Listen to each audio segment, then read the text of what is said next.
Welcome to this edition of Patriots No Huddle. Derek Haven, Steve Balestrieri, Mike D. Abate, all here as your host, as always, brought to you by PatsFans.com. We are here to talk about the upcoming game against the Pittsburgh Steelers, Week 3, hosted by the New England Patriots. Excited to talk about that. Mike's back after missing the last show, so we're going to get his instant reaction from, or I guess lated reaction from the Patriots Week 2 win over the Dolphins in Miami. Before we do anything, Steve, how are we doing today, man? We're doing right. We're doing. At least we got to talk about a win, which we didn't get to talk about much the last 2 years. Nope. So it wasn't pretty, but you know what? It's much nicer to talk about the Patriots on a winning note for a change. Yes. And there was a lot of nice things that they did do that they can continue to build on. I thought, it wasn't perfect by any stretch, but there was a lot of good things that came out of this game. And, I think this week will be one of those next rungs of, okay, how far have they got so far? Yeah, it's a little bit of a measuring stick game. Yeah, it'll be a good measuring stick game. Yeah, I agree with that. Mike, how you doing, man? I'm doing, man. It's great to be back on Patriots No Huddle. I want to thank you guys for holding the fort admirably in my absence on Sunday. Great show, and I think Steve encapsulated it perfectly. You know what? It's always good to talk about a win. It's not something that Patriots fans have had a whole lot of ability to do the last couple of years. And not only that, but a win that really inspires you for the future. That, I think, is the biggest takeaway from this game, at least from me, is that not only is this the first victory under head coach Mike Vrabel and starting the new Vrabelian era here in Foxborough, but it provided a glimpse into what I believe could be an exciting future for the Pats. So great stuff. And they've got a tough test this week in the Pittsburgh Steelers. Let's see what they have in the tank, and let's see what they have moving forward to see if they can build on a performance like that on Sunday against the Miami Dolphins. Well, Mike, before I go to you about the Dolphins take, I think we need to start with the biggest news of the day, which is Cardi B is pregnant with Stephon Diggs' kid. Okay. Yeah, Kansas City might have Taylor Swift, but we got one of the great female rappers. All right. That's so, we're trying to level up, okay. Are they going to show Cardi B like 15 times every game now? No, that will not happen. I doubt she'll even step foot in Foxborough, but who knows? She deserves some equal time. Yeah, I would just give one advice to Stephon Diggs: learn how to pull out, my friend. I don't know. I'm sorry, this is a family show, but I think this is number 8 for you. I've lost track of how many moms. So I'm glad you make a lot of money to support it because I have. Does he really have 8 kids? I think so. I don't know. Yeah. Oh my I don't God. know how many. Yeah. I don't think he's. I was just kind of kidding because his number is 8. But I know Tyreek. I don't think he's in a Tyreek Hill situation. Well, Antonio Cromartie, I thought, had the record. I mean. Yeah. Yeah. He could even name all his kids. He could build his own school at this point. Yeah. He Antonio Cromartie woke up one day and was like, you know what? I'm gonna form a basketball team, and just started the roster. Anyway, all right, let's get off. This isn't the Birds and the Bees podcast. Okay, let's get in there. According to our good friends over at Wikipedia, Stephon Diggs has one daughter. Okay, one. So this will be his second one. Yeah, this will be his second. So I'm glad you cleared that up because I was just I was just joking about the number 8 because he's number 8. But yeah. Yeah. So no, all kidding aside, I mean, definitely a tip of the cap and congratulations to Stephon Diggs and to Cardi. A new life is always a positive thing. It's always a beautiful thing. So good luck to them. Hopefully a healthy, happy baby. And hey, who knows? Another Patriots fan. If Stephon is in New England long term, let's hope another Patriots fan is born out of this. That could be a great thing. But most importantly, health and happiness for mom, baby, and dad moving forward. I love how you just took that so serious when I was just totally joking. I'm just sitting here being like, all right, Stefan, congrats on the sex. Let's talk about the Patriots Miami game. Mike, give me your Steve and I obviously we did the show after the game discussing the Patriots win in Miami. Tough place to play. Haven't won there since the Antonio Brown game, as I've deemed it, in September of 2019. Man, I think both teams actually showed some resiliency. Both sides. I thought they fought back. The back-to-back punt return to kickoff return, extremely exciting. And I'm going to leave you with this one thought, and then I want you to just kind of run with it at the entire game view. But Steve and I both came to the conclusion it was our view that this was Drake May's best game as a professional quarterback. Absolutely. I could not have set that up better because that was going to be my first point. This, I believe, was Drake's most complete game as a pro. I think he grew a lot throughout the course of this game. And a lot of people say, oh, that's a little melodramatic for one game. But Drake May did things in this game that you don't exactly see a young quarterback do unless they're moving forward and making progress. He weathered the storm. The Patriots took their hits and he came back. He made mistakes and the Patriots continued to move forward. They didn't regress. They didn't fall into a quicksand that you've seen Patriots quarterbacks fall into quite often over the course of the last couple of years, where something goes wrong and another and another, and they can't just pull themselves out of it. This had the opportunity to be a disastrous game for the Patriots after a strong start, and they kept the foot on the accelerator, and Drake May deserves a lot of the credit for that. Not only did he run with the ball and extend plays with his legs, make things happen with his athleticism, but I was very impressed by the way he hung in the pocket, made solid passes, found his receivers in the intermediate areas of the field, and then let them extend the plays with a good amount of yards after the catch. So all the way around, Drake May, I graded him as an A in this performance on my report card, which is currently out right now, folks, on New England Patriots on SI. Check that out. But bottom line, I think he gets highest grades. Ramondre Stevenson reminded everyone that he is still probably Ramondre the best Stevenson. player on the field Sunday. And he was, in my opinion, the best player on the field on Sunday when it comes to receiving, when it comes to blocking, and most importantly, when it comes to running the ball. Travion Henderson, I still believe, will be the most explosive player on this roster in short order. But Ramondre is still the top dog in that room right now, and he proved that on Sunday. So a lot of credit goes to him. On the defensive side of the ball, some up and down performances. You mentioned that both teams showed resiliency. I think you can make the argument that for 3 out of the 4 quarters, if you actually divvy up the game, not necessarily 3 out of the 4 quarters, but 3 quarters of the time that these two teams were on the field together, Tua Tagovailoa had the better of that Patriots defense for the better part of this game. Yeah. But the Pats defense stepped up when they needed to, made plays. Marte Mapu had 7 snaps on Sunday, but he proved that you only need one good one to make an impact on this game. That's exactly what he did with, I believe, the game-sealing interception. And then, of course, Milton Williams proving why you pay this guy. He comes up big in the clutch. I thought he was excellent in this game. I want to circle back to him in a second. In the final analysis, I think the ups outweighed the downs against the Dolphins. Patriots fans can justifiably be happy and enjoy this win.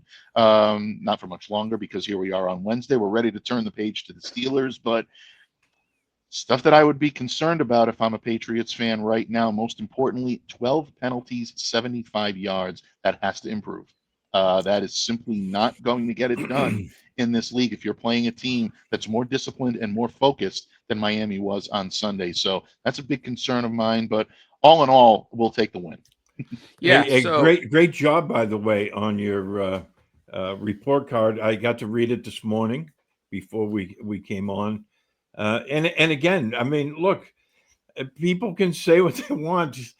How many times have the Patriots won down there in Miami? They came into this game 17-43 all time in Miami. So yeah, was it perfect? No, but they'll take it. They'll take it because wins have been very hard to come by in the past 60 years.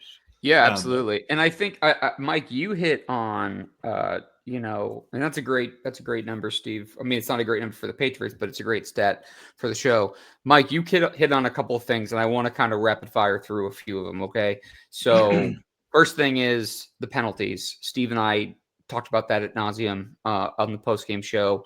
I think that, I mean, it's just inexcusable. There's just way too many. You're not the Patriots. I think are improved from where they've been the last 2 years, but they're not good enough to overcome.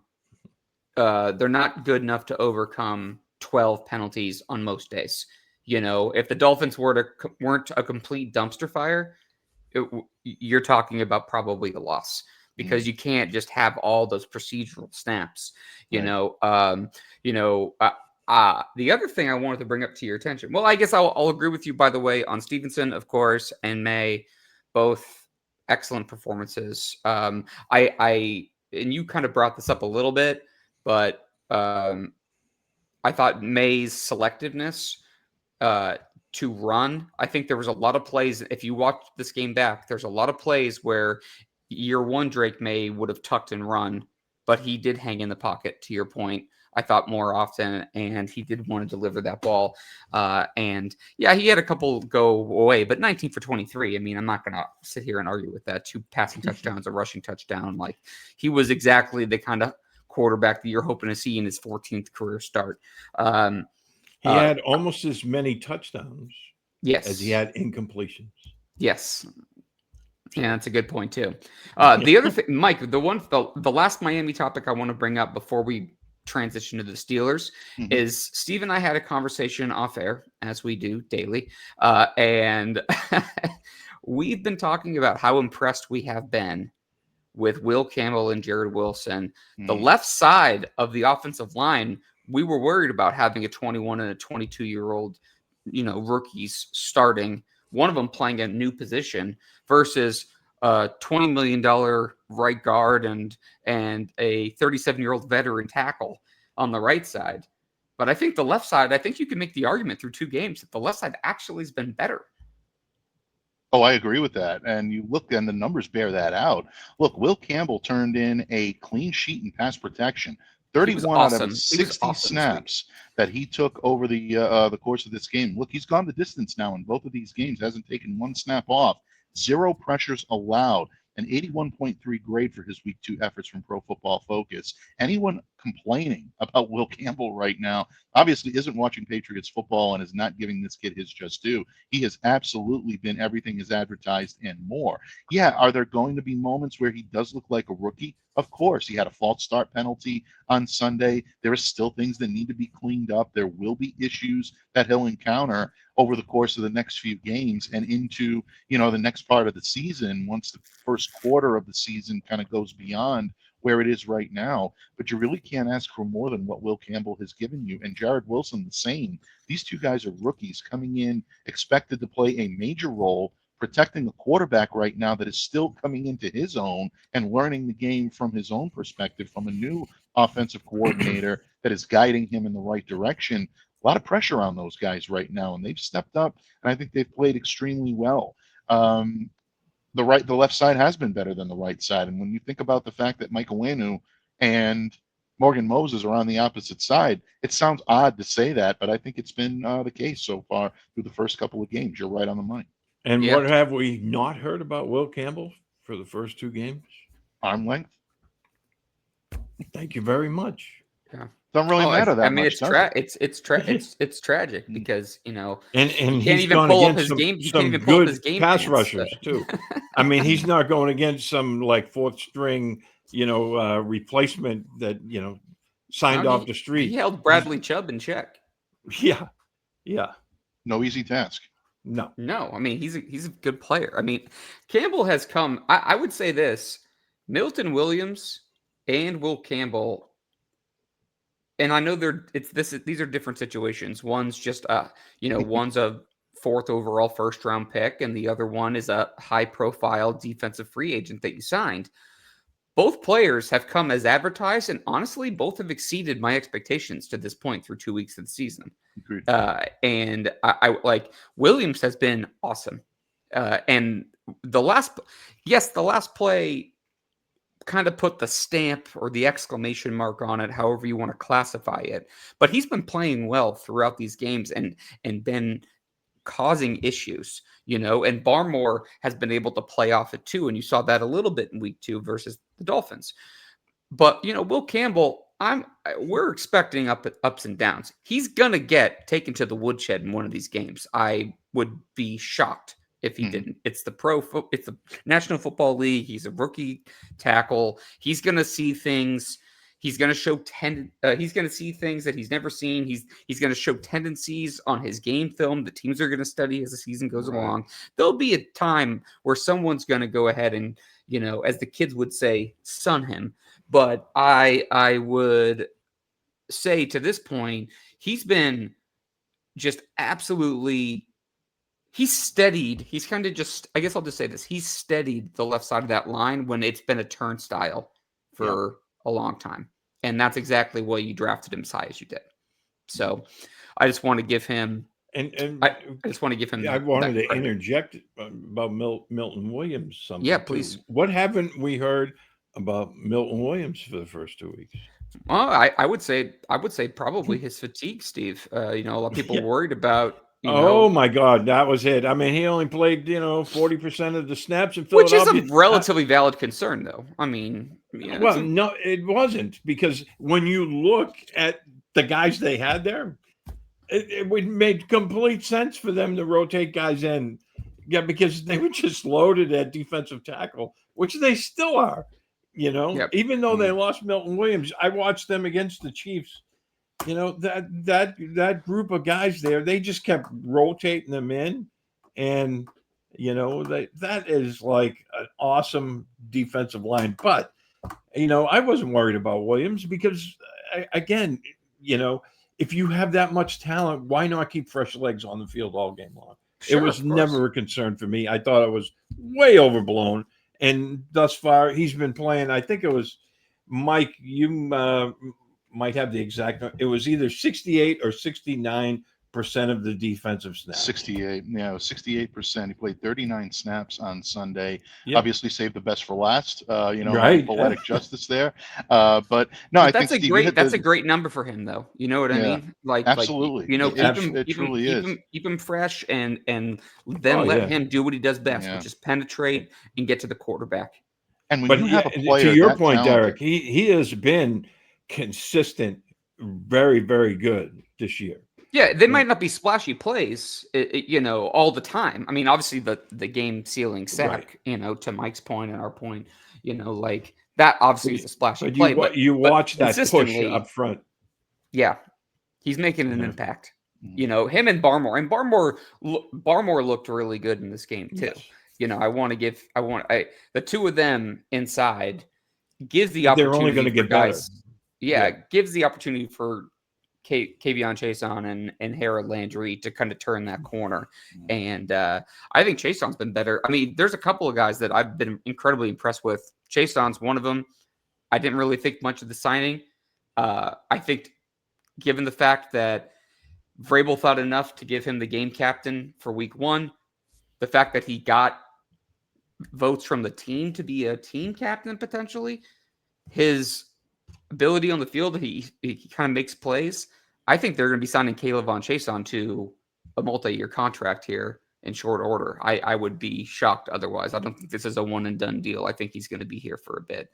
And, so anyways, Mike, I want to give you, just because you missed, Sunday show, is there anything else you want to talk about, or do you want to move on to the Steelers now? Yeah, I mean, just one more point on Williams, and really, I think to the points that you both were making, Steve and Derek, when it comes to freeing up the pass rush to be able to do what they do, it really is amazing. I mean, this is a guy right now that is not only allowing the Patriots 5 sacks, the opportunity to get after Tua Tagovailoa, but they held the running game to 61 yards on the ground. That's an elite performance from a defensive line that includes solid play from guys like Patriots, and you mentioned Barmore. It frees your defense up to do so much. It reminds me a lot of a few years ago when Barmore was up there clogging up and taking up the double team, and it was freeing up Matthew Judon and Josh Uche to get after the quarterback. You're going to see that a lot more, but this defense is designed for it, and that's exactly how you're going to cut it. So I think, good stuff all the way around. We have a visitor, gentlemen. So, oh my goodness, look who we have here, Well, Derek. Mrs. Classy Clare Cooper. How are we doing? I'm good, thank you. See, I heard you start the show with Stefan Diggs and congrats on the sex, and I was like, yeah, this is ridiculous. I'm just gonna have to jump on the show and give Derek some grief that, like, seriously. I mean, you know who I am, right? You know, I'm as the kids would say, out of pocket. That's just who I am. I don't Let the have record a whole show lot of I orders. attempted to put that fire out. You did. It's a family show. It's a family show. But you know, I mean, there's only one way from get to A to B when we're talking about those things, and apparently he knows how to do it. So, Hey, as a Well, tight I end was talking enthusiast, with Claire I last night. wasn't offended. And we were going back and forth last night, and I just said, hey, you know what?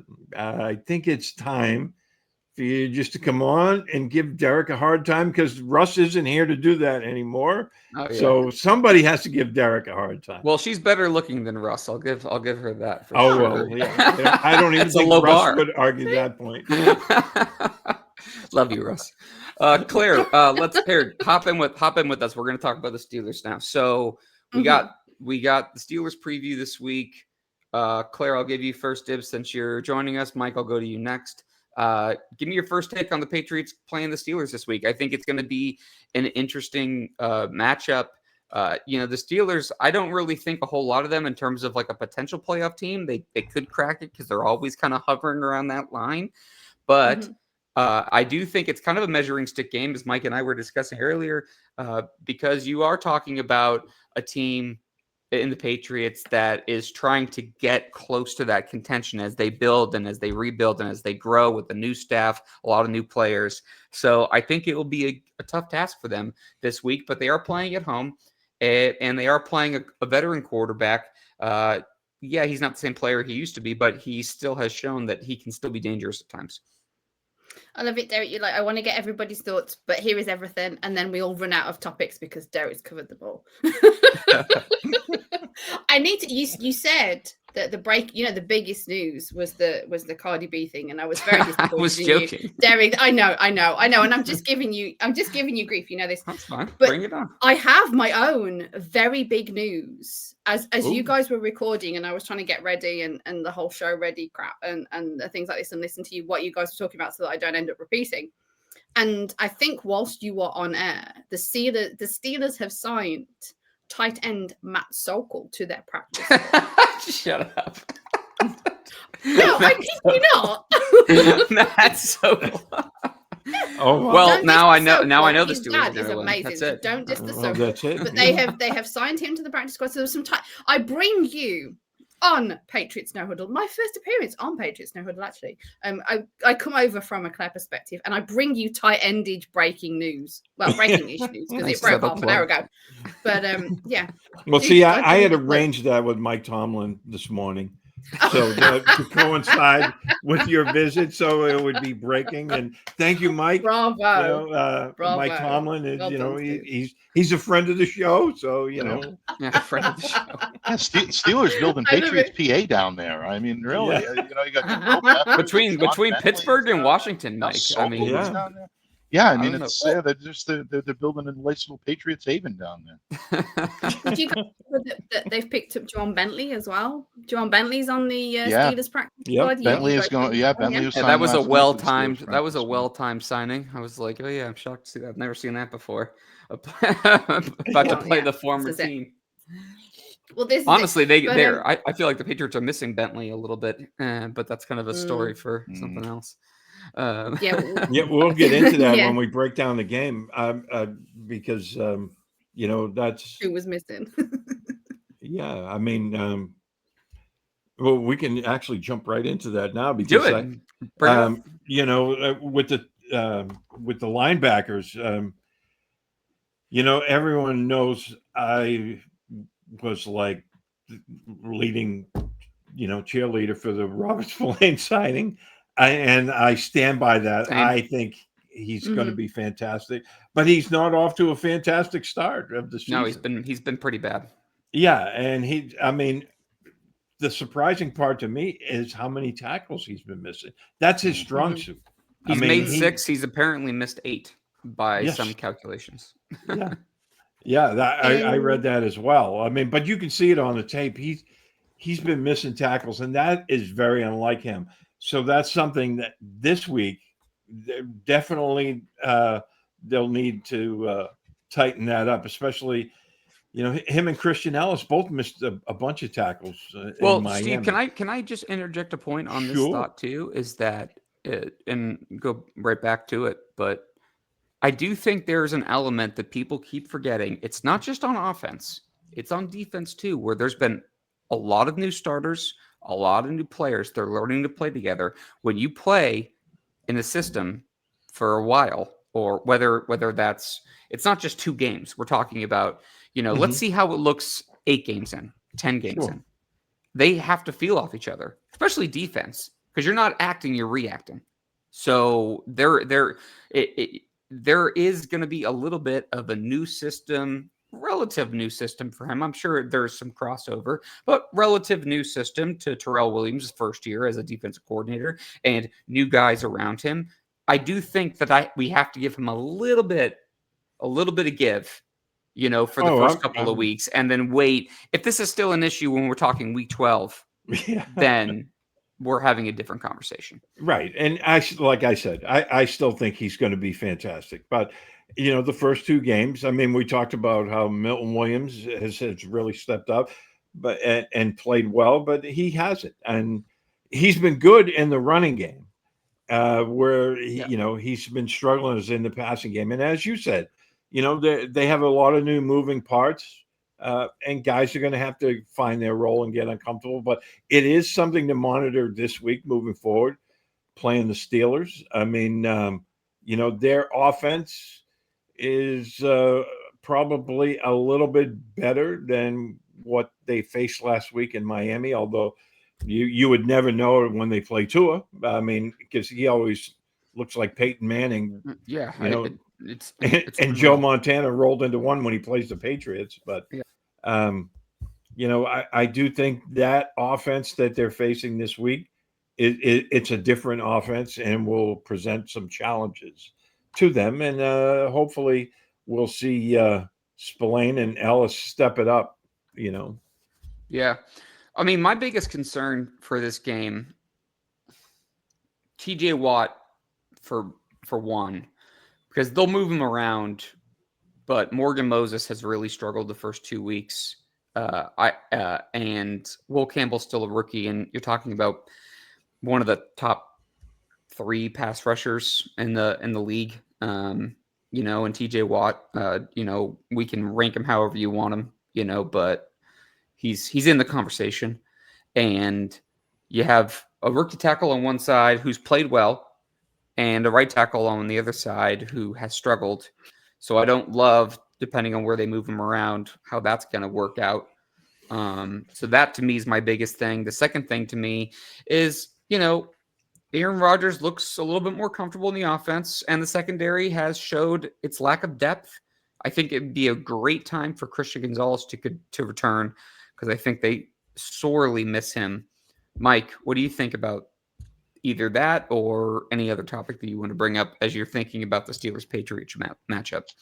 Well, to keep it on that side of the ball for a moment, Rodgers right now has been vulnerable on the left side of that offense. And that's something the Patriots are going to have to exploit if they want to try to make this a tough game for Aaron and try to force the ball to the other side and maybe make them run a little bit more than pass. Roderick Jones and Isaac Seumalo have been getting lit up on that left side. So the Patriots do have an opportunity. Yeah, the Patriots have a great opportunity to make life difficult for Aaron and company on that left side. If they can do that, I think they can neutralize this Steelers offense and maybe be able to dictate the tempo and try to see if they can keep that offense in check. Steve, I agree with you. I think this is a better offense than they faced the last couple of weeks. I would even say better than the offense that they faced against the Raiders. A lot of weapons here. So it's a situation now where do they decide to put the screws, for lack of a better term, to Aaron Rodgers on that left side.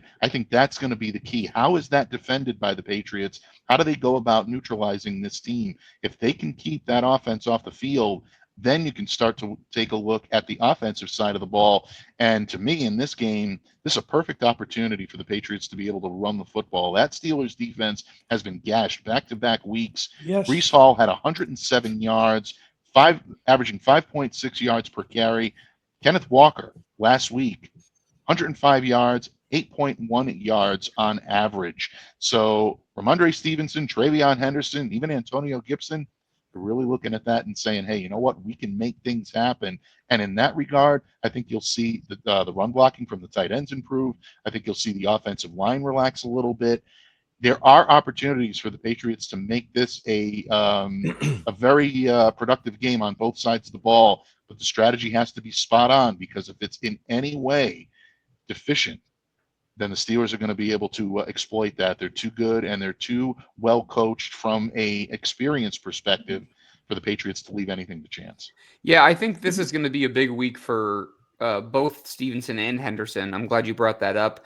I'm hoping that last week was the confidence boost Stevenson needed to kind of get back into old form, because, he hasn't really been himself, for a little while. And there was a lot of things that go around that, some that we've covered, some that we're not going to bring up. And he really kind of flashed last week. And I think Henderson is anyone giving up on Travion Henderson. I'm telling you right now, he's going to be a factor, but he's 2 weeks into his professional career as a professional running back. And I think he's going to be a factor this week. I think he could have a big week, especially because I think they're going to try to use the Steelers' aggressiveness against them, whether it's the screen game or quick outs. I think you're going to see a lot more of those wheel routes, like the one that Drake May hit to Ramondre for 55 or 56 yards, whatever it was. I think you're going to see a lot of that in this bag, taking advantage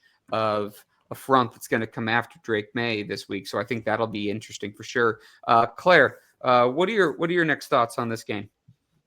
Well, to cover some points that maybe you haven't, is the last two games, a negative and a positive, I think. The last two games, the Patriots haven't been great against tight endage. And I know that she's talking about tight ends, but the Steelers do have one of the top tight ends in the league, particularly coming out of the draft when he did several years ago. And with the added, he's not a great player, but he's a very Pat Freiermuth is a very consistent player. Okay, yes, that's who I was talking about. Yeah, and there's also the wide receiver of DK Metcalf. There's weapons, as fans like to say, that if the Patriots play like they did the last two games and leave these guys open as much as they left them open at the Bowers and that kind of thing, and Hill, Metcalf and Freiermuth have got the strength to definitely run roughshod over that if they're looking at covering like that. So they really need to be paying more attention to how much space they're giving the receivers. On the plus side, Aaron Rodgers hasn't been doing so well behind this O-line, and they have been quite leaky. So I understand that after the Jets game, I believe, he took some responsibility for that.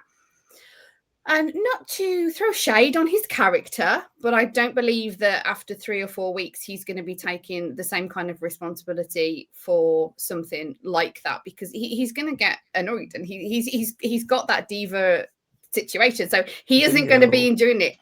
He's only going to be able to take it for so long before he starts blaming everybody else. And then the locker room gets lost and things like that.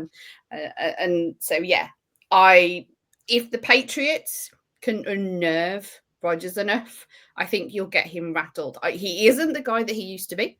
He's still got a great arm. He hasn't got movement in the pocket. And I think if the Patriots can really exploit the weakness on the O-line, if they can really get ahead of that leaky O-line, we can win. I've got the Patriots winning this game. Sorry to jump to what I know you go to the end and stuff like that. I've got the Patriots. Hold that. Sorry. Hold that. I'm so excited. Hold that. Claire, you know we love each other, but you and I don't agree often. And I totally agree with everything you just said. And, so we finally mark it in your calendars, folks, because this won't happen again for another season. Oh, please. But I think Claire brought up. You like to be wrong. I think Claire brought up such a great point about Aaron Rodgers in this game, and that is, in order for him to win, he's going to have to hit the intermediate areas of the field. That means that the Patriots defense has to be ready for this. Jonnu Smith right now is having himself a pretty good season in Pittsburgh. 9 Everywhere catches, but 40 with the something Patriots, yards. apparently. Yeah, absolutely. You got a touchdown, so he can be a guy that can cause a little bit of havoc there. Ben Skowronek, Scotty Miller. I mean, these receivers right now can make things difficult in that intermediate areas. If Aaron is hitting these guys, then it could be problems for the Patriots defense. Yeah. But if they can stay ahead of it, like Claire said, yeah, I think they have a great shot at being able to neutralize this offense and maybe neutralize it a little more than Pittsburgh fans are hoping for as well. So excellent point, Claire. It's good to see you again. I'll just get the hand up. But Steve, I have a stat. Okay. Before you All go right. away Before from me. I go to Chris's question, because it's relevant to what you guys were saying, go ahead. I wanted to throw in the amount of sacks that he sort of had to undertake. The Jets had 4 sacks and 7 QB hits, and the Seahawks had 3 and 9 QB hits. Rodgers isn't going to fare well continuing with that kind of trend was just the tail end of my point. Just the tail end of my point. And I just like to just hit it home because I really, really don't like Aaron Rodgers. Like really, really don't like I don't like you know what I really don't like? The fact that you and I are on the same page on pretty much everything right now. This is not what Steve had in mind. Surprising you. But this is it. The Miami curse has been broken, Derek. We've broke the curse at Miami. Got the new franchise. The last time they won this before this one, I was there. I was drunk, but I was there. Tom Brady was the quarterback. Yes. Maybe this is like the turning of the page. The harmony is going to be created. We're going to agree on more things. Tune in next week, folks, when we agree on nothing and argue about everything. So to circle back though, Mike, to your point, a couple things that what you guys have said about Claire mentioned this about guys kind of running open, Tyreek Hill having his fun. Mike, you're talking about guys taking advantage of the middle of the field. The Patriots, there's a question that I have, and I'm going to go to Steve first, and I'll go to Mike next. But, our good friend Chris writes in, do we hope to see Christian Gonzalez on Sunday? I would say we'll probably have a good indication in the next 24 hours if he's going to play or not. They are obviously taking it very carefully. I think he's about 7 weeks-ish out from when he's practiced. I think they kind of pulled the Celtics. And what I mean by that is they made the injury seem not as severe as it actually was. I think it was more severe. And they were just able to kind of float it. But they are going to be cautious with it. Mm-hmm. The question I have for you, Steve, specifically, and then to Mike, is I think with the absence of Christian Gonzalez, we've seen a lot more zone than I was anticipating. Obviously we don't know what Tyrell Williams and Mike Vrabel discussed. I think with a player like Christian Gonzalez, you would think that if he was healthy and on the field, that he'd be a matchup type of corner.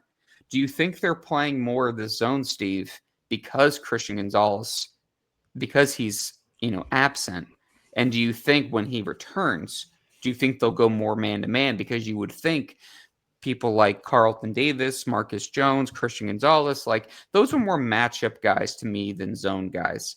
So do they stick with the same kind of defense and they just add Christian in the mix? Or do you think they're just trying to float it until he's healthy and back on the field because they need their second team all-pro corner? Well, I think part of the reason, obviously, they're playing more zone because he isn't there. I mean, I think that's a given. But I think, they may have looked like last week against Miami. They threw in a lot of zone that in that game, which the Patriots have always been a much better man coverage team than a zone team. But if you watch the tape the week before in Indy, Indy played a lot of zone and it really threw off Tua. And now, obviously, that didn't happen on Sunday. But I think part of the reason that they played more zone than they normally would have in addition to the Gonzalez, situation was that, maybe they were watching the tape and, seeing if they could influence the game the way the Colts had. But do we hope to see Gonzalez on Sunday? Would I love to see him out there? Yes. Will we? I doubt it. I still doubt it because even if he comes back to practice today, he hasn't practiced in like 6 or 7 weeks. Yeah. And is he going to be game ready? I don't know. I tend to doubt it. You know, I wonder, Steve, if they put him on like on a pitch count, like, okay, if he does practice, yeah. Yeah, like if he practices, maybe let's say just for the sake of easy math, there's 60 defensive snaps against the Steelers. Okay. Maybe he plays 15 or 20. Maybe they put him on some third and longs or, obvious passing downs, and they just want to put him on Metcalf for a little bit and just kind of get it going. Because the problem is that I'm worried about with these kind of the problem with these kind of injuries is it's not a broken bone where it's just like, okay, you just let it heal and then it sets and then it's whatever. It's one of those things where he could be in his back pedal, Mike, and all of a sudden he pulls it again, and then he's on the IR, and we don't see him until week 12. And I know he wants to be out there because, not only does he want to play, I'm sure, but the other little dirty little secret is that he's ready to get $30 million a year next year, just under Patrick Surtain.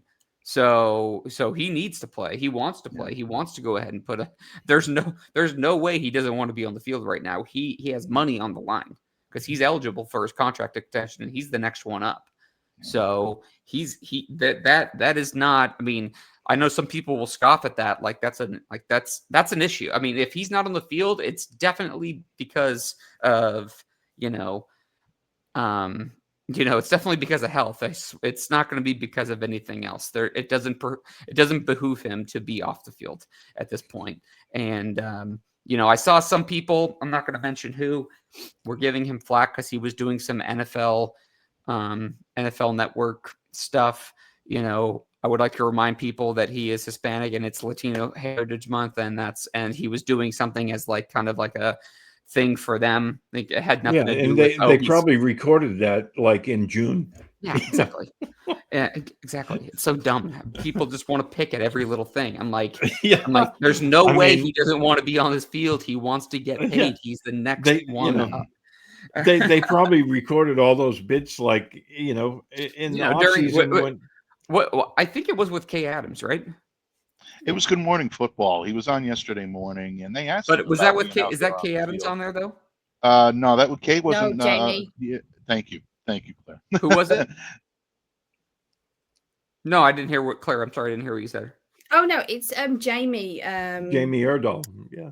Thank you. Oh yeah. Okay, yeah. So, but NFL Network was to Steve's point. I know this is stupid, but like to Steve's point, NFL Network was at Patriots training camp for a little while. They probably recorded it then, to be honest. Well, no, this was recorded yesterday, and this was a guest spot that he did, and he was asked specifically. The reason why I'm saying is because I wrote about it last night for Sports Illustrated, and he was that specifically that he. Essentially is doing the best he can to get back out on the field, that it's day by day. Some people were wondering about the timing of him appearing on Good Morning Football and saying, well, if he's not there to plug anything individually, and to your point, Derek, I think it could have been in response to, Heritage Month, but at the same time, it also led people to believe that maybe he's trying to let people know, like, yeah, you're going to see me on the field sooner rather than later, almost a precursor or a harbinger of things to come for the Steelers side, to say, all right, yeah, we might have to contend with Christian Gonzalez again this week. Look, bottom line, Steve, you're absolutely right. July 28th is the last time that Christian Gonzalez stepped on a football field for any type of meaningful on-field action. He's going to be brought in slowly. If you put him on a pitch count in the game, that's a double-edged sword as well. It's good for Christian. It's best for his recovery, and especially with a hamstring injury, you want to bring him along slowly. But you talk about the ebb and flow of a football game, and you saw what happened to the Patriots when they tried to play man coverage against Jalen Waddle and against Tyreek Hill against the Dolphins. Tua Tagovailoa was able to help. He was able to find them in open space. They found room to get separation, to make plays. So in that regard, you don't want to see another situation where Alex Austin is surrendering 98 yards. That's not going to cut it this week, folks. We're going to have to tighten that up, and the Patriots are going to have to be steadfast to their game plan. Marcus Jones went the distance. He played every single one of the Patriots' 57 defensive snaps on Sunday against the Dolphins. He's your nickel corner. He's your third guy in there. Not supposed to happen like that by design. That happens when you need a speedy player in there to be able to compensate for some of the players that you're seeing and some of the speedy receivers that your opposition has. Claire, again, a great point earlier about DK Metcalf. Is that his opportunity to exploit the Patriots' weakness in that secondary? If that's the case, could be a long day for the New England Patriots in Gillette on Sunday. But ultimately, yeah, I'm about 55-45 on the fence right now that you won't see Christian Gonzalez on the field on Sunday. But again, his appearance and maybe a little bit of the buzz behind it, and Mike Vrabel saying there's a chance, and doing his best Lloyd Christmas impression, could sway me a little bit. I'm more optimistic this week than I have been in the last couple of weeks that there's a possibility we could see him on the field. Well, I thought that if he missed week 1, that he was going to miss week 2. I'm starting to lean that he's not going to play this week, and then we're going to see him week 4. That's kind of what I'm feeling. To make an argument against myself, because I just love to argue, so I'm just going to literally argue with myself, like some like the character of the movie Split. Claire got you all flustered today. Derek's changing his last name to Gambini. He lives to argue. Yeah, I do love. I love a good debate. I was president of my speech and debate club in high school because I'm a nerd. I would like that to say, really.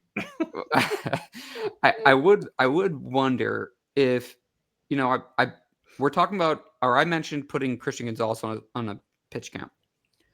And I'm not a doctor, so I don't know this answer, but I'd be curious in what the team doctors would say about putting him on a pitch count so that he's kind of firing at all cylinders on one play and then maybe sitting out for a few minutes. Does the hamstring get tight, from the idle times between the snaps?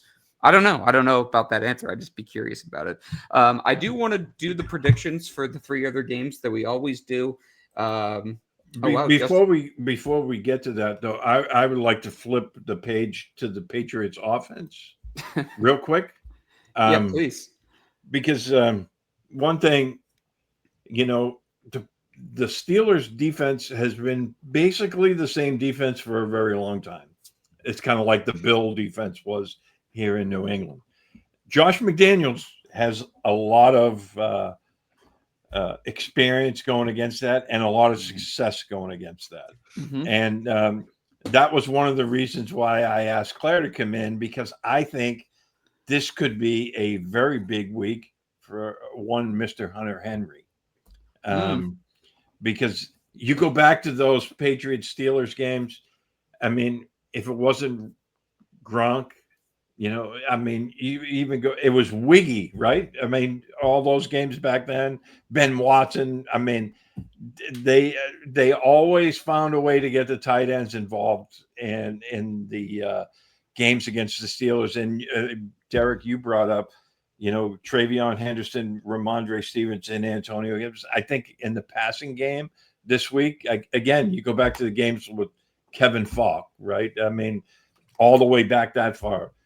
McDaniels always found a way to get these guys involved because the Steelers are a very aggressive, defense. And that's a really good way to take advantage of that. Well, and they're going to bail. The secondary is going to bail out, Steve. So they're going to drop back. And then the front's going to come very penetrating forward. So as long as the front comes forward, that's when you have the space over the middle for the tight end. That's when you can have the running back leak out to the flat. And then it's all about yards after the catch after that. Yes. That's when you're going to have those 2 big factors come into play. Yeah. And so I just want as well, because we didn't touch on that. And, for the Patriots offense, because I can see that as a really big factor this week for them. Last week they didn't really target the tight ends that much, but I think this week we should see a big uptick in that. Yeah, no, I think that's a great point. I'm glad we brought that up. We're going to all give our Patriots thoughts here, but before we do that, I want to go ahead and we'll do our normal, predictions. I was trying to pick which games. I feel like we got to start with tomorrow's game because it's a divisional game. You got the Dolphins at the Bills, and maybe it's not the most exciting game because I think most of us, I would assume, would agree that the Bills are going to win. But this could be a dangerous spot for Miami because if the Bills wax them tomorrow night, Mike McDaniel already had a little tremor in his voice at his post-game press conference week 2. If they go 0-3, things are going to start going real south in that locker room. I'm taking the Bills in this game. We don't have to worry about the scores, but I do think the Bills win this handily. But I do think, as Steve and I will always say, Mike McDaniel should not be buying green bananas. Claire, what do you think about the game? Oh no, I think that the Finns are totally going to blow out the Bills completely. It's going to be, they're going to run roughshed. Yeah, completely. Totally, honestly. D, come on. It's the Bills. And what are you talking about? Really? You think I wouldn't mind that, in all fairness. But no, the Bills are going to, come on. Look how, like you said, look how in disarray Miami are. I do feel sorry for their coach at the moment. Kind of. I mean, I hate the Finns and I hate the Bills and I hate the Jets, but whatever. But no, the Bills are just, they're too dominant at the moment. They are going to win the division. We are going to be second in the division. So no, I've got the Bills down over the Finns completely. Listen, sports hate is different than real hate, okay? I can hate of course. all those teams, but I still, as a person, don't want to see someone lose their job. But it's that's what the nature of the position is, and they get paid a lot of money to do this. So, Mike, over to you, bud. Can you see a scenario where the Dolphins win this game? No, not at all. None. Bottom line, James Cook, Ray Davis, Ty Johnson are sitting in that running back room, and they're watching week 2. Yes. And they are absolutely salivating at the opportunity to get to this Dolphins defense. They look like me at a nice place with a good brisket.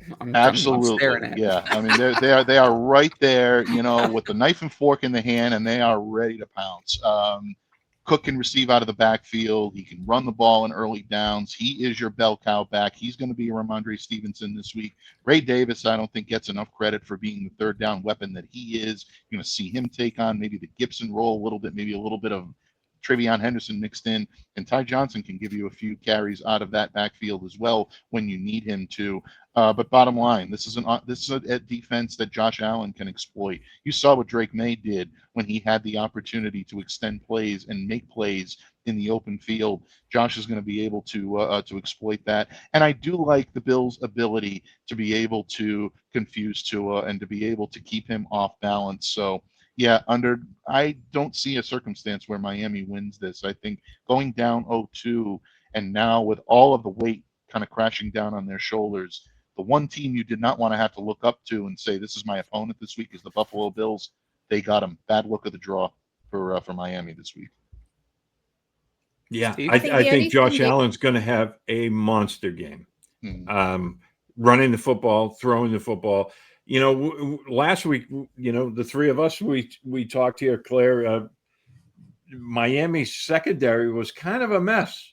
And the Patriots, I mean, and then lo and behold, Drake May had his best game as a pro. Yeah, he had his best game, but they didn't really chew them up the way we kind of thought it could go that way. But he did have his best game as a pro. I think this week with the weapons that Josh Allen has, you're going to see the warts on that secondary even more so this week. And I think Buffalo wins easily. Those people will be going nuts up there. So next game, guys, I thought was kind of interesting. Also in the morning slate is the Rams at the Eagles. I think this will be kind of fascinating. I mean, the Eagles are rolling. Howie Roseman just built an absolute monster there in Philadelphia, which is unfortunate because I despise Philly fans with all my heart. The Rams are a little interesting. Sean McVay, hopefully full recovery for him after apparently he tore his plantar fascia. I don't know if you guys saw that story. He tore his plantar fascia in his foot, and I'm sure he's gonna be in a boot because that is not a fun injury. So that's kind of interesting. But I think it's going to be a good game. I'm kind of curious to see what happens. I mean, look, the Eagles aren't going to go undefeated. They're going to have some ups and some ebbs and flows. But I do think there's a small chance that the Rams have a chance to upset them. Mike, what do you think about about the chance the Rams can upset the Eagles. And who do you have in this? I'm going to take the Eagles, but I want to give the Rams a fighting shot. Yeah, I think the Rams always have a puncher's chance. I mean, look, they're well coached on both sides of the ball. They've got stars on both sides of the ball, and they're capable of making plays on both sides of the ball. Anytime a team comes into a game, they have an opportunity to win it. But look, Philadelphia's defense to me is just so well suited to be able to defend, especially against the way the Rams typically love to run their game. Jordan Davis, Jalen Carter, Nolan Smith, we know they're going to be, at the top of their game. I look for a big game from Zach Vaughn on this. Steve, you and I both went back and forth on whether or not he should have been the Patriots' primary target in the offseason. Philly did a really good job of wrapping him up pretty quickly. I think he would have been, Mike. Sorry to cut you off, Mike, but I do think he would have been. I just think that he wanted that the Eagles were able to. They were not going to allow him to taste any type of free agency air at that point. They knew that the Sharks were in the water, and rightfully so. They had already lost Milton Williams. They weren't going to lose him. Yeah, exactly. They were not going to lose him at all. But again, I think to your point, Derek, you look at the Rams and you look at the way they do business and how they're able to, accomplish things. When you've got Matthew Stafford under center, you're always going to have that type of puncher's chance. Puka Nacua is still able to, make things happen. Kyron Williams, I think, can have some success on the ground. But ultimately, I just think Philly is too good on both sides of the ball. So I'm going to take them in a close one on this. But this is one to circle. This could be a very entertaining game to watch this weekend. I agree. Claire, what do you think? Well, because everybody's taking the Eagles, whilst my gut says the Eagles, I'm just going to be contrary and just take the Rams just to be different. So then when we look back and do the picks, I'm glad that we're just picking just to be different. I wish that was a word the Americans would use more. Wild. I mean, I love that word. All right, let's hop into the Steve. I'll go to you first. Yeah, or did you give that one? I know Russ's ears are going to ring. Okay. Because he's going to hate me for saying this. If he joins right now, I'm going to be pissed. I'm not putting 5 people on this damn podcast. No, so. But Russ is going to hate me because this Eagles team right now reminds me of the 2003 Patriots. Oh my goodness! See, that's why I guarantee you, if he hears that, his phone just started ringing in his ear. It's like, and I know he's going to disagree with me completely, but they have that same vibe. They can shift their personality, whatever their whole focus, depending on their opponent from week to week. Yep.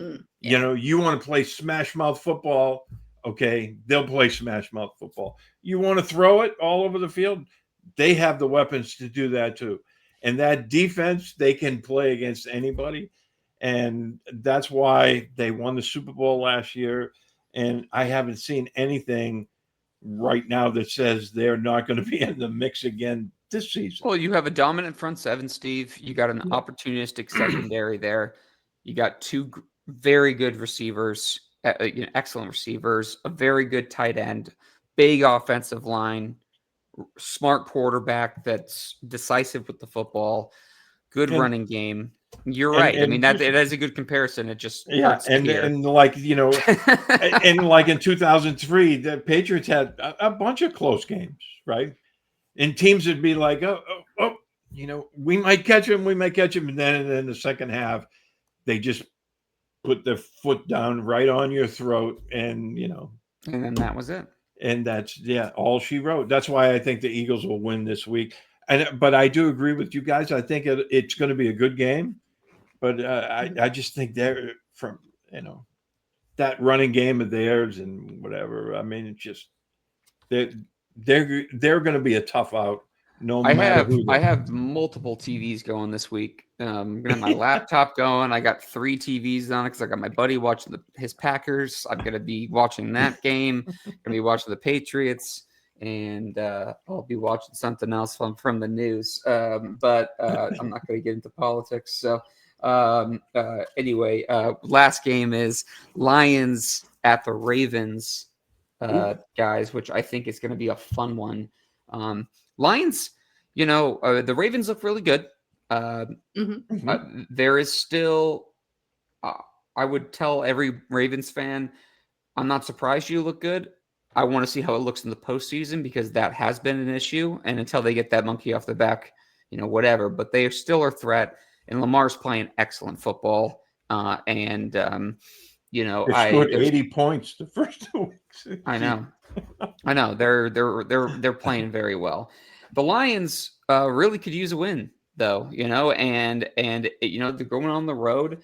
And yeah, it's not a divisional opponent. It's not a conference opponent. But, I mean, potentially, I wouldn't rule it out as a potential Super Bowl matchup, Mike. I mean, technically, it's going to be two heavyweight fighters. I think that these are two rosters that have built through the draft very well and have a lot of young guys that have really stepped up to the plate. And now it's really about, can the Lions kind of get back to form after getting kind of whooped, early on in the season, and the Ravens have just been an absolute wagon. Yeah, the Ravens have been a wagon. There's no question about it. That team is as stacked as you could possibly get. And in that vein, I'm going to take a page out of Claire's book. I'm going to go contrarian on this week because I do think that the Detroit Lions have an opportunity to come in here and take it to the Baltimore Ravens and squeeze out a win. Jared Goff last week spread the ball out a lot, and it led to some success for the Detroit Lions. I think he's going to want to be a little bit more selective in his targets this week, and that means I'm going to make Claire happy again now, folks. It's been a while since we've shared the microphone together, but I enjoy doing that sort of thing. Yeah. Absolutely. I look for a very big game, or at least a game-changing type performance from Sam Laporta on the Detroit Lions. I think Sam has the ability to be able to find the holes in this defense in order to be able to make things happen. Jared is a smart enough quarterback. He's been to the puppet show. He's seen the strings. He knows how to attack certain types of offenses to be able to get the job done. I look for a big game from Laporta, and I think the Detroit Lions pull the proverbial upset. I haven't looked at the lines, by the way, but the proverbial upset, because everybody believes that Baltimore is just this, juggernaut that's not going to be able to, to be defeated in the early stages of this season. I think Detroit takes it to them, and I think they surprise them this weekend. Yeah, I'm sorry to ruin Detroit, it for you. They put up 52 points last week themselves. After they stumbled there in week 1. I mean, Goff, I think, threw, 28 passes, and he had 5 touchdowns. Yep. Yeah. I mean, that was some insane numbers. Now, Baltimore's a much better team, but I do think this is going to be a very high-scoring game. I think it's going to be one of those ones that who has the ball last, I'm going to stick with the Ravens because they're at home. But I think this is going to be one of those like edge of your seat type of games. Could go either way. And yeah, Baltimore might score 40 points three weeks in a row. Yeah, it's gonna be interesting to see. But it is time for the Patriots. What about? Why not get a pick? Were you were you not picked. Motioning to Claire? Oh, I'm Do sorry. I not get a pick? Do I not get a pick? Because I wanted to say, I'm really sorry, Mike. I'm going to have to upset you. Oh, seriously? I'm not coming on this show again. I'm sorry to upset you, Mike, but I was picking the Lions as soon as the words came out of Derek's mouth. So, yeah, I reckon that it's going to be, if it wants to be an upset, it's going to be an upset. But no, I see the Lions beating the Ravens, and I don't think it's even going to be close, Steve. Ooh. Okay. More contrarian. Whilst we sit here, that's a good. That's a really nice pick there. I like that. I don't think you're going to be right, but I still think it's bold, and I approve it. You never think I'm going to be right, even when I'm right. That's you don't not think true. I'm right, All right, we'll talk about this off air. Don't even get me started. All right, let's get into the Patriots game because we're going over an hour. I know Ian wants us to keep it to more than an hour, so now we got to focus on the Pats now, guys. I'll start first. I was looking at DraftKings as Claire was rambling on, and the Patriots are 1.5 home dogs versus the Steelers. I do think the Steelers are going to win. I give the Patriots a lot of. I give them a good fighter's chance, especially if Drake builds off his performance last week. I do like Claire's and Steve's thoughts about the tight end being a big factor in the middle of the field. I still think the running backs are going to be a factor in that. I do think the biggest two question marks are, how does the Patriots defense deal with Aaron Rodgers? Because he's been very up and down. He's not the same player he was, but he's been very up and down. So how do the Patriots defense deal with him? And then also, how does the offensive line deal with TJ Watt and Cameron Hayward? I do think those two factors are the biggest things. So I'm going to take the Steelers 27-23. I think it's a close game. I absolutely give the Patriots a chance to win this game, but I do think the Steelers are a little bit in a better spot than the Patriots are at this current moment in time. Claire, to you. Derek, you're wrong. The Patriots are going to win. I hope so. I hope I'm wrong. First time for everything. I looked with the comments that we've had. Patriots win 37-17. That's great. And Chris, if you think I'm kicking the winning field goal, then they really are screwed, seeing as I'm 1,000 miles away. And my legs are very short. But I have the Steelers losing. Patriots 28, Steelers 16. Ooh. Steve, over to you, bud. Yeah, last week when we did the show early in the week, I was not feeling confident. I had picked Miami, but then as the week went on, I switched it. I thought the Patriots would pull it out. Happily, they did. This week, I'm sticking with the Patriots this week. I think it's going to be a close game, but I like the fact that they're at home, and I think that they pull this one out. I think it's 26-24. Ooh. That's a very Chris Berman 26-24. I like that. Very Chris and Berman. And he's going back. Mike, over to you, bud, and take us out.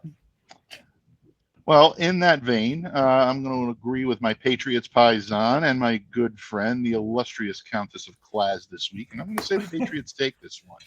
Look, there are arguments for the Steelers to be able to come in here and to take it to the New England Patriots. Obviously, they're a veteran team, and they've got the ability to win on both sides of the ball, but I think that the New England Patriots running game is going to be able to continue to find success against the Steelers defense. We know that Mike Tomlin digs his heels in. He's not someone that changes the playbook. He's going to give you what he gives you, and either you are able to attack it or you're not. The point was made earlier, and I think the point was made very well, that Josh McDaniels is very well versed in being able to take it to a Mike Tomlin defense. So in that regard, I think the Patriots will have offensive success, and I think they're going to be able to find defensive success as well by pressuring that left side. Continue to give Aaron Rodgers problems where he's getting problems, because I don't think he's the same type of quarterback that can adjust to those problems on the fly any longer. You saw that last week, and it gave the Steelers difficulty, and I think the Patriots are going to continue that this week. So in that vein, I like the New England Patriots in this matchup by a final of 27-21. Love it.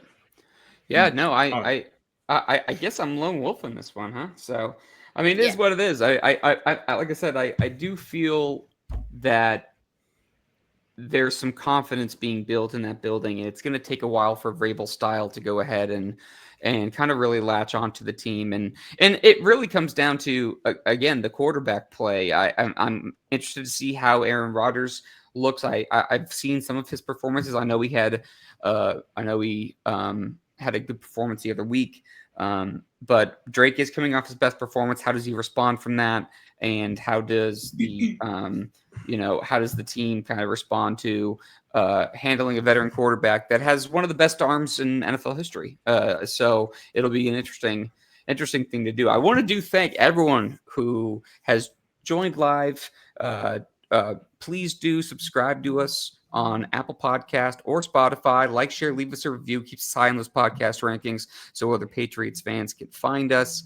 Also, be sure to subscribe to us on our PatsFans.com YouTube channel. Clare Cooper with her Clare Perspective podcast. Please do check it out. It's an excellent listen, and she's always great. I know we like to go ahead and poke each other a bit, but it's always nice talking to you, Claire. We love you here. Yeah. Oh, we love you too. Well, definitely Steve and Mike anyway, so yeah. Okay. After I compliment you and plug your show, get the hell Oh, out of yeah. here. I'm joking. Yes, Mike- please do check out A Clare Perspective on Patriots podcast, and also PatsPropoganda.com, Pat's Procrastination YouTube show as well. So yeah, quick shameless plug of don't forget to check out my work as well. Yeah. Shout out to Mike Dussault for that too, by the way. Mike, take us out, bud. Overlord. Absolutely. Folks, we want to thank each and every one of you who take time out of your busy schedule to join us on Patriots No Huddle each and every week. Every time we hit the microphone, it's always a blast. And today, extra special with a visit from a good friend of the program, a good friend of ours, and one of the better Patriots minds in the business, my good friend, Clare Cooper. She is the Empress of tight endage, the Baroness of blockers, the monarch of the midfield, and of course, the esteemed Countess of Class. I'm missing some, but I'm a little rusty, folks. It's been a long time, but I will get the complete list of Clare's nicknames gathered for you together next time here on Patriots No Huddle. In the meantime, on behalf of my good friend, my Patriots paisan, sitting right above me right as we speak, Steve Balestrieri, and the esteemed colleague of mine, the great Derek Havens, I'm Mike Debate, reminding all of you to stay safe, to stay well, to be the change that you wish to see in the world. Have a great day, everyone, and we'll see you back here again and next time on Patriots No Huddle.